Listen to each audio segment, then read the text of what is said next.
साथियों, जम्मू कश्मीर की सरकार गैरकानूनी माइनिंग या इल्लीगल माइनिंग पर बहुत सख्त हुई है और होना भी चाहिए। मुख्तलिफ अजला के अंदर कार्रवाइयाँ हो रही हैं, एजेंसीज अपनी जगह। लेकिन याद रखिएगा कि जम्मू कश्मीर सरकार पर दबाव बनाने की कोशिश थी बीजेपी की तरफ से, बाकी पार्टियों की तरफ से कि हर जिले के अंदर स्टोन क्रशर्स काम कर रहे हैं। इवन असेंबली के अंदर मिनिस्टर्स को घेरने की कोशिश हुई, बार बार सवाल पूछे गए और उसमें बहुत सारे प्लांट्स को बंद करने की जानकारी दी गई, जो एक पहली कार्रवाई थी हमारी नज़र में।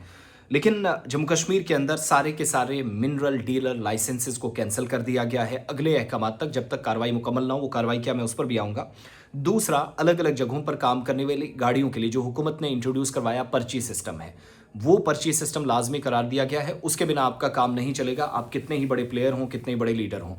डिप्टी चीफ मिनिस्टर जो बहुत सख्त नज़र आ रहे हैं, जिनको फिक्र है इस बात की, कल प्रेस कॉन्फ्रेंस भी उन्होंने की, जिनको इस बात की फिक्र है कि जम्मू कश्मीर के अंदर ये बेली चराना वाला इलाका और एक और एरिया है, मुझे याद नहीं आ रहा, आई थिंक खुंडवाल का उन्होंने जिक्र किया।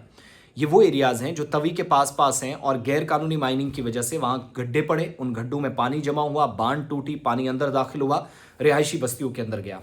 अगस्त 24 और 25 2025 में पिछले साल जब बारिशें हुई तो जम्मू कश्मीर में फ्लड से सबसे ज़्यादा जम्मू प्रोविंस ने नुकसान झेला और उसका एक रीज़न ये भी था।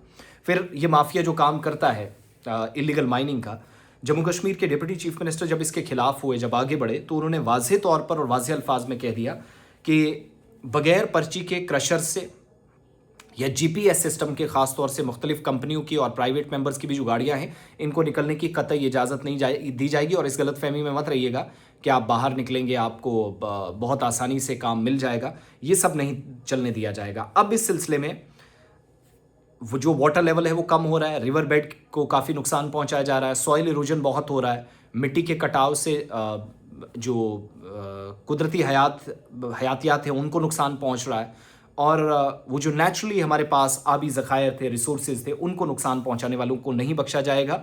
इन सब के बीच में जितने भी जीपीएस हैं, जीपीएस फिटेड गाड़ियां हैं, उनको ही क्रशर्स पर कंपनियों के साथ, चाहे हो ना हो, उनको काम करने की इजाज़त होगी और कोई भी गाड़ी बगैर जीपीएस ट्रैकिंग के काम करने के लिए कहीं पर मसरूफ़ नज़र आई तो उस पर कार्रवाई होगी। इस सिलसिले में गाड़ियां जब्त भी की गई हैं, ये एक जगह की कहानी नहीं है।